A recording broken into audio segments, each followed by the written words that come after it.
देश न्यूज में आपका स्वागत है। मैं हूं आपके साथ धर्मिष्ठा और आप देख रहे हैं हमारा खास कार्यक्रम शिक्षा का माफिया तंत्र। भोपाल कोचिंग संचालक ने छात्र को इतना पीटा कि उसकी आंख में खून तक जम गया। पिटाई की वजह केवल यह थी कि उसके साथ पढ़ने वाले छात्र ने उसे मीठी सुपारी खाने को दी थी और छात्र को सुपारी खाते देखकर टीचर ने अपना आपा खो दिया और बच्चे को पीट दिया। आरोप है कि टीचर ने उसके साथ लगभग 1 घंटे तक मारपीट की। छात्र ने घर पहुंचकर इसकी शिकायत परिजनों से की। इसके बाद परिजन उसको लेकर थाने पहुंचे। पुलिस आरोपी शिक्षक की तलाश कर रही क्योंकि शिक्षक वारदात को अंजाम देने के बाद फरार हो गया।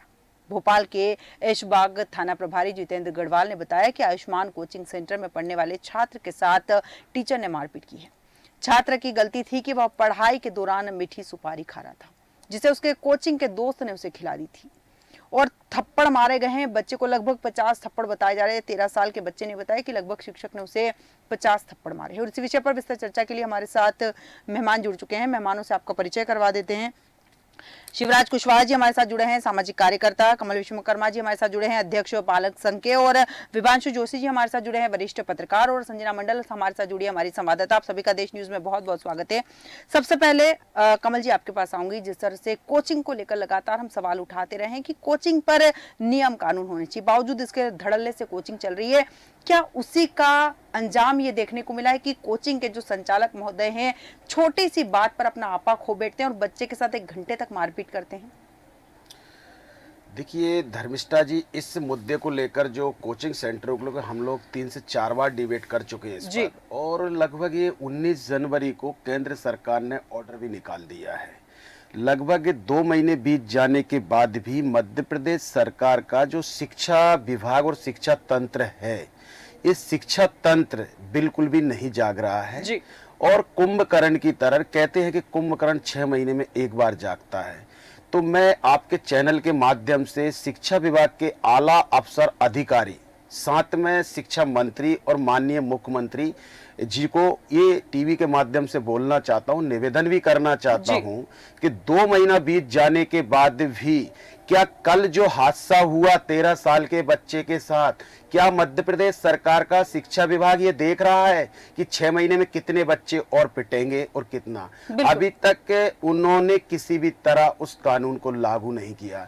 सरकार का क्या दायित्व सिर्फ इतना ही है कि चुनाव लड़े और चुनाव जीते और तालियां बजाएं और मंत्री संतरी या आला अफसर सिर्फ चुनाव में ही लगे रहेंगे? क्या मध्य प्रदेश की शिक्षा में बच्चों का भविष्य खराब करने के लिए शिक्षा विभाग खोल रखा है? मैं मांग करता हूं आपकी टीवी के माध्यम से, पिछले 12 सालों से हम शिक्षा विभाग की जो गतिविधियां देख रहे हैं, इस विभाग को बंद कर देना चाहिए और किसी प्राइवेट के हाथों में देना चाहिए। लेकिन उधर प्राइवेट अभिभावकों को परेशान कर रहे हैं। कल इतना बड़ा हादसा होने, 13 साल का बच्चा है, उसमें कम से कम 50-100 चांटे मारे और अभी तक उस पर शिक्षा विभाग ने क्या एक्शन लिया? कुछ एक्शन नहीं लिया। अगर उसके गलत जगह कहीं भी लग जाती 50 चांटे में, अगर उसका कुछ हो जाता 13 साल के बच्चे, उसका जिम्मेदार कौन होगा?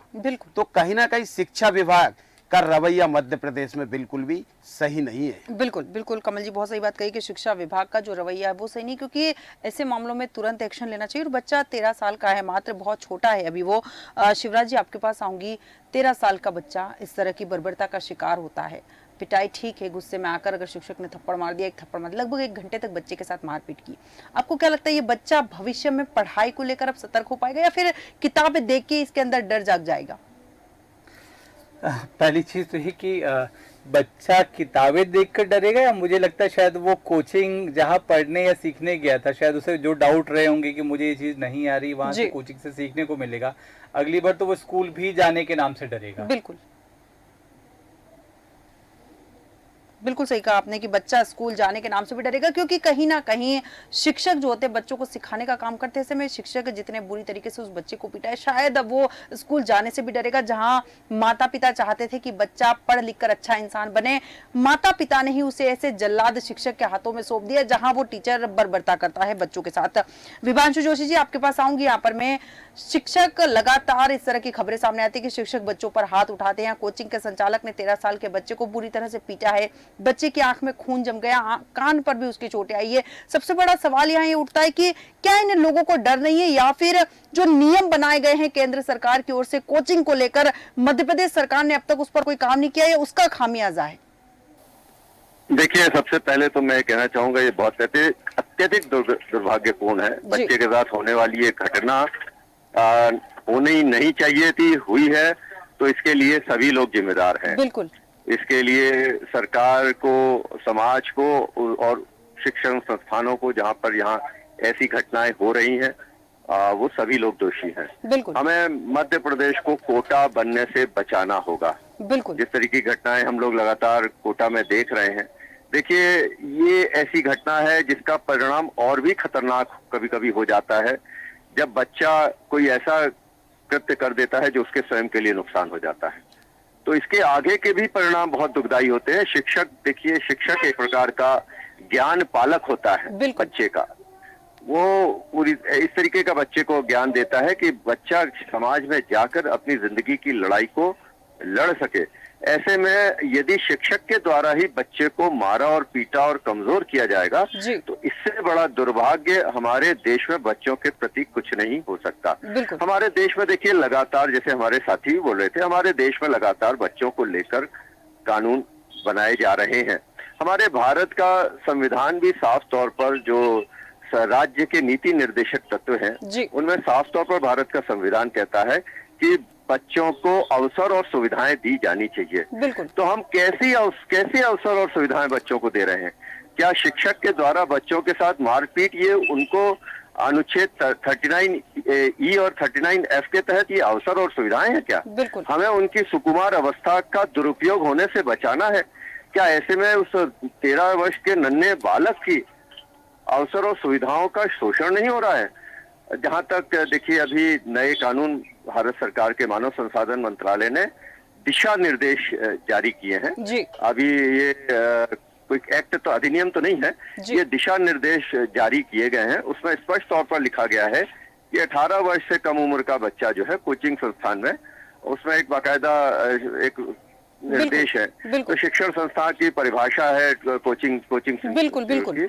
तो क्या उसके अंतर्गत निश्चित तौर पर राज्य सरकार को, भारत सरकार एक गारंटी देने वाली सरकार है, तो यदि भारत सरकार ने ऐसी कोई गारंटी बच्चों के हित में दी है, तो राज्य सरकार को भी उसे लागू करना चाहिए। क्योंकि देखिए, हमारे भारत के संविधान में शिक्षा जो है वो कॉन्करेंट लिस्ट में आती है, समवर्ती सूची में आती है, अर्थात जिसमें राज्य और केंद्र दोनों की महत्वपूर्ण भूमिका है। तो ऐसे में राज्य सरकार अपनी जिम्मेदारी से कभी भी नहीं बच सकती, और केंद्र द्वारा दिए गए दिशा निर्देशों को राज्य को भी गंभीरता से पालन करना होगा। बिल्कुल, बहुत सही बात कही विवांशु जी, और आपने एक बहुत अच्छी बात करी कि मध्य प्रदेश को कोटा बनने से बचाना होगा, क्योंकि जिस तरह से कोटा की खबरें लगातार सामने आ रही है, अगर मध्य प्रदेश में भी यही हालात हुए तो कहीं ना कहीं बच्चों के जीवन के साथ खिलवाड़ होगा, क्योंकि बच्चे देश का भविष्य है। यहाँ पर संजना, मैं आपके पास आऊंगी। आप धरातल पर गई थी, आपने उस बच्चे से बात करने की कोशिश की, बच्चे का क्या कहना है इस पूरे मामले में? जी धर्मिष्ठा जी, जब हम वहाँ गए, ऐशबाग में पहुंचे, तो बच्चे से जब हमने बात करने की कोशिश की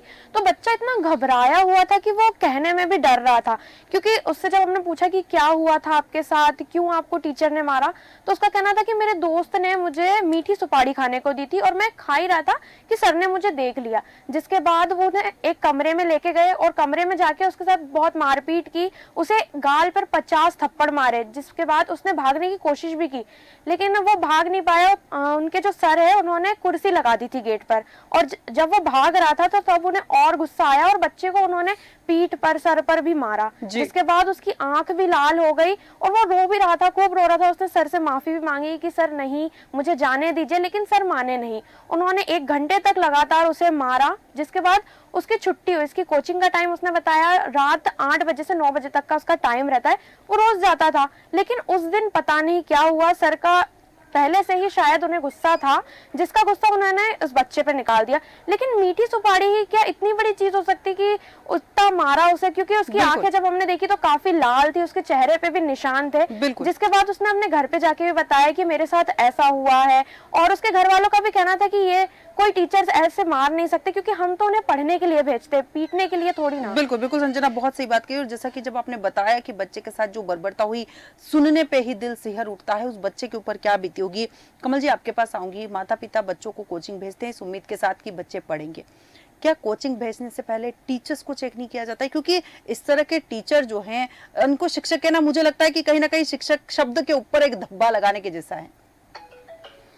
मैं धर्मिष्ठा जी आपकी बात में बिल्कुल सहमत हूँ। जो अभी आपने कहा कि ऐसे टीचर वास्तव में समाज में धब्बा हैं और एक टीचर के कारण सारा टीचर समाज भी बदनाम होता है। जी।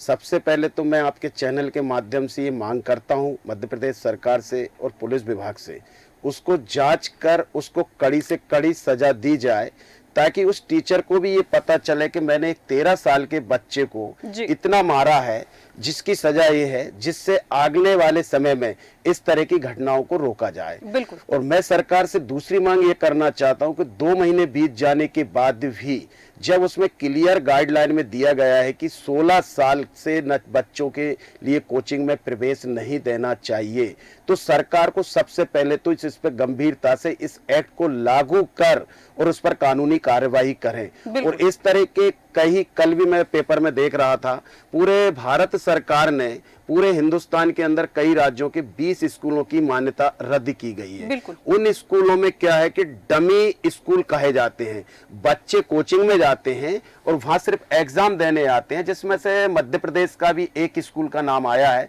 सरदार वल्लभ भाई पटेल। तो कहीं ना कहीं जाकर जो जिस तरह से जो शिक्षा के साथ जो गंभीर नहीं है, फिर मैं मांग करना चाहता हूं कि मध्य प्रदेश को इस तरह से शिक्षा से वंचित ना करें कि आने वालों में अनपढ़ों की संख्या ज्यादा हो। वैसे भी आज हमारा मध्य प्रदेश लगभग पूरे भारत में 17वें या 18वें नंबर पर शिक्षा में जाना जाता है। तो राज्य सरकार शिक्षा की ओर भी थोड़ा सा ध्यान दे, जो सरकारी स्कूलों की जो बदहाल हैं उन स्कूलों को सुधार कर और सही तरीके से शिक्षा को आगे बढ़ाएं। बिल्कुल बिल्कुल, बहुत सही बात कही आपने कि कहीं ना कहीं जहाँ तक कमल जी आपने कहा बिल्कुल सही कहा कि अगर केंद्र सरकार ने गाइडलाइन जारी की थी, शायद अगर मध्य प्रदेश ने उस गाइडलाइन पे गौर किया होता और उसको गंभीरता से लिया होता, तो शायद सारे कोचिंग पर अब तक जांच पड़ताल हो चुकी होती और शायद इस कोचिंग पर जहाँ ये बच्चा पढ़ने जा रहा था वहां पर भी जांच पड़ताल हुई होती और वो कोचिंग बंद हो चुकी होती और ये बच्चा पिटाई से बच चुका होता अगर जिम्मेदार अधिकारी लापरवाह ना बने होते। शिवराज जी आपके पास आऊंगी। यहाँ पर मैं, शिक्षक समाज बनाते हैं, बच्चों का निर्माण करते हैं, अच्छे भविष्य का निर्माण करते हैं। इस तरह के जो शिक्षक है जो बच्चों को पीट रहे हैं, डरा रहे हैं, धमका रहे हैं, कई मामले ऐसे सामने आते हैं जहाँ शराबी शिक्षक भी स्कूल में पहुंचते हैं। ये शिक्षक किस तरह के भविष्य का निर्माण कर रहे हैं? देखिए, ये शिक्षक किस तरह का निर्माण कर रहे हैं और करना चाह रहे हैं ये तो मैं भी नहीं कह पाऊंगा, लेकिन ये बात जरूर कहूंगा कि जितनी बड़ी ये घटना हुई है एक छोटे से गुटखे को लेकर, वो बहुत ही अलग है और बहुत ही खतरनाक है जी। क्योंकि बच्चे ने खाया ठीक है, उसको हम दूसरी तरह से समझाने की बात भी कर सकते हैं। और दूसरा, बच्चे ने उसके दोस्त ने लाके दिया या कहीं से खरीद लिया ये भी अभी क्लियर नहीं है, लेकिन खाने के बाद इतना मारना वो लीगली गलत है। और आप यदि इस बात को देखेंगे तो किशोर न्याय अधिनियम में है, बच्चों के संरक्षण की बात है, बच्चों की स्वतंत्रता की बात है, बच्चों की पढ़ने की बात है। वहाँ मुझे लगता है कि उस कोचिंग इंस्टीट्यूशन में जो पढ़ाने वाले सर हैं उनके ऊपर कार्रवाई होनी चाहिए, उनको पनिशमेंट करना चाहिए, उनको आर्थिक दंड भी लगाना चाहिए, क्योंकि बच्चे को उन्होंने कई तरह से नुकसान पहुंचाया है। मारा है शारीरिक रूप से, तो उनको बच्चे को परेशानी हुई ही है, लेकिन वो मानसिक रूप से भी बहुत डरा हुआ है। बिल्कुल। तो मुझे लगता है कि इस मामले में जब मीडिया में भी इतनी सारी खबर चली है तो बाल कल्याण समिति को एक्शन लेना चाहिए। और पुलिस जो कह रही है कि वो शिक्षक गायब है, तो मुझे नहीं लगता कि इतना कोई बड़ी दूर गायब हो गया होगा। कहीं ना कहीं कुछ तो छुपा हुआ है कि पुलिस ढूंढ नहीं पा रही है, CWC वहां गई या नहीं गई, जा ही नहीं पा रही है। जी बिल्कुल। कमल जी देखिए, अभी जैसे शिवराज जी ने कहा कि बाल आयोग, मैं धन्यवाद विवांशु भी जोशी जी भी बाल आयोग में रहे, सदस्य रहे, उनको भी पूरी जानकारी है जी। बाल आयोग एक ऐसी बॉडी है जो सिर्फ एक रिकमेंडेशन कर सकती है, लेकिन वो निर्णय नहीं ले सकती। तो मैं कई बार हम लोगों ने ये राज्य सरकार को लिख के भी दिया है कि बाल आयोग को आप ऐसा स्वतंत्र कर दीजिए ताकि वो अपने आप निर्णय ले सके। वो एक सिर्फ अनुशंसा पत्र लगा देते हैं, तो ऐसा उससे कुछ भी नहीं होता। पिछले 10 सालों बाल आयोग के साथ हम लोगों ने कई काम किए हैं और कई चीजें, बाल आयोग को मैं धन्यवाद भी देता हूं, बाल आयोग ने लेटर भी लिखे हैं, सब कुछ किया है।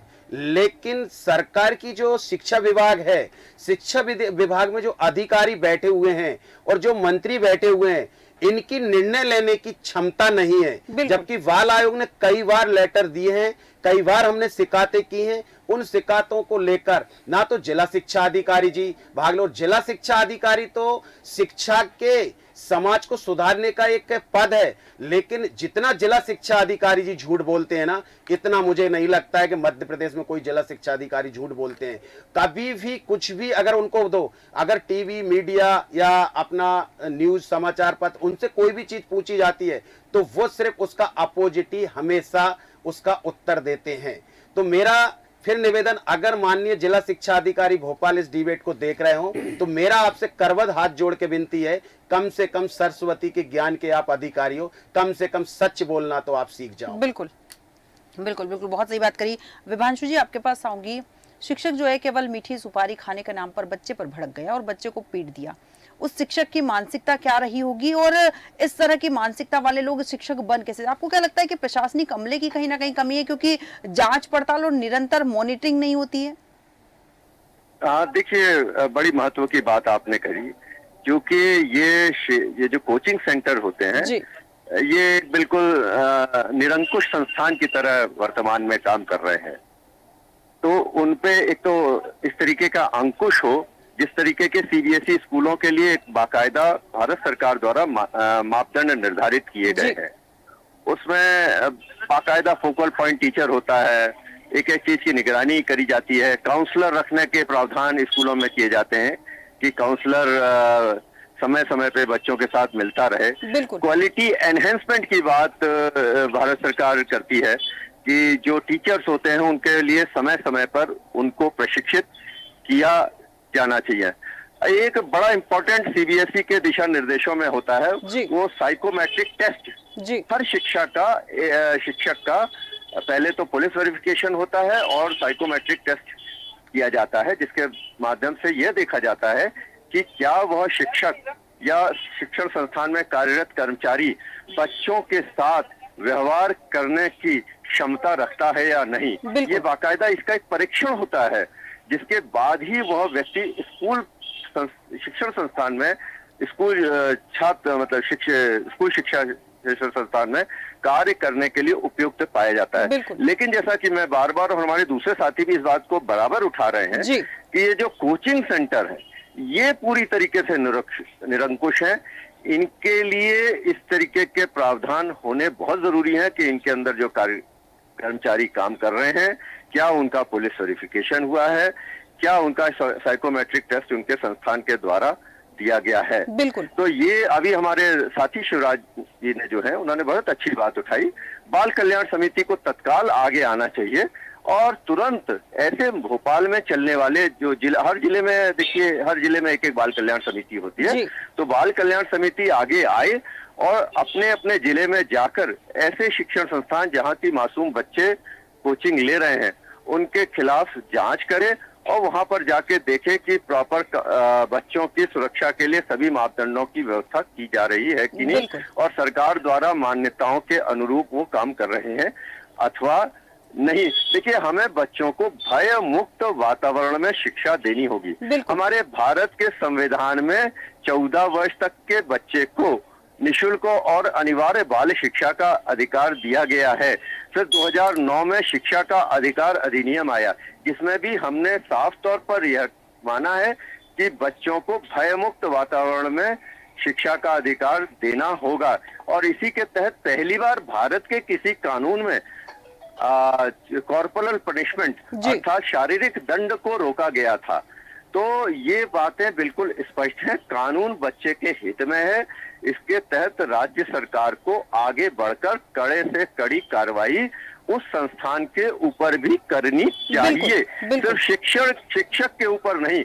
और अभी सबसे महत्वपूर्ण बात यह है कि उस बच्चे की काउंसलिंग बाल कल्याण समिति द्वारा किसी विशेषज्ञ से तत्काल कराई जानी चाहिए, जिससे कि आने वाले समय में उसके अंदर जो भय बैठ गया है उसे दूर किया जा सके। बिल्कुल बिल्कुल, बहुत अच्छी बात कही आपने कि वर्तमान में उस बच्चे पर ध्यान देने की बहुत ज्यादा आवश्यकता है, क्योंकि कहीं ना कहीं वो मानसिक रूप से भी प्रताड़ित हुआ है उस शिक्षक की वजह से, और उस प्रताड़ना को दूर करने के लिए, उसके दिमाग से उस डर को निकालने के लिए कहीं ना कहीं काउंसलिंग की बहुत ज्यादा आवश्यक है। ऐसे में कई बार ऐसा होता है कि इस तरह के मामले सामने आते तो हम पीड़ित को हमेशा भूल जाते हैं, केवल अपराधी पर फोकस करते हैं। बहुत अच्छी बात विभांशु जी आपने कही। यहाँ पर कमल जी आपके पास आऊंगी। कोचिंग को लेकर नियम, स्कूल को लेकर नियम लगातार बनाए गए हैं। नियम ये भी है कि बच्चों को पीटना नहीं। आपको क्या लगता है कि शिक्षा का अधिकार तो दिया गया, साथ में इस बार नया नियम बनाने की जरूरत है, शिक्षा में सुरक्षा का अधिकार भी होना चाहिए, क्योंकि बच्चे स्कूल में ही सुरक्षित नहीं है।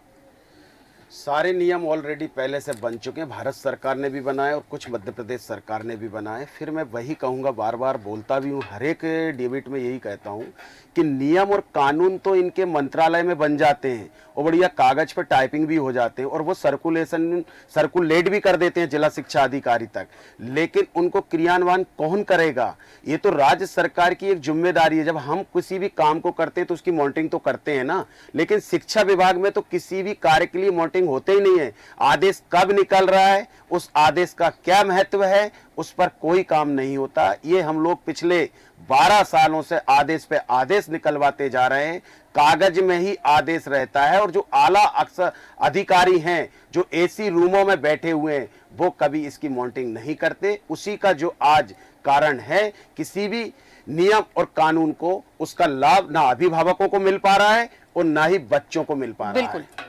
बिल्कुल, बहुत सही बात कही आपने कि नियम कानून तो बने हुए हैं, लेकिन जब तक उनका पालन नहीं होगा तब तक इस तरह की घटनाएं नहीं रुकेगी।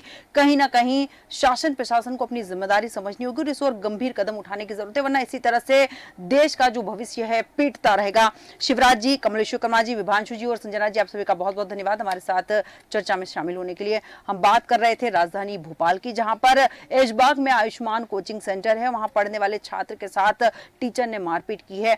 मारपीट करने के साथ साथ शारीरिक प्रताड़ना तो बच्चे को दी ही है, मानसिक प्रताड़ना भी बच्चे को दी है, लेकिन फिलहाल शिक्षक फरार है। अब देखना दिलचस्प होगा कि जिम्मेदार अधिकारी कब इस मामले में संज्ञान लेते हैं, कब कार्रवाई करते हैं और सबसे बड़ी बात की इस तरह के कोचिंग पर कब पाबंदी लगती है। हमारे आज के खास कार्यक्रम में इतना ही। बने रहिए देश न्यूज के साथ।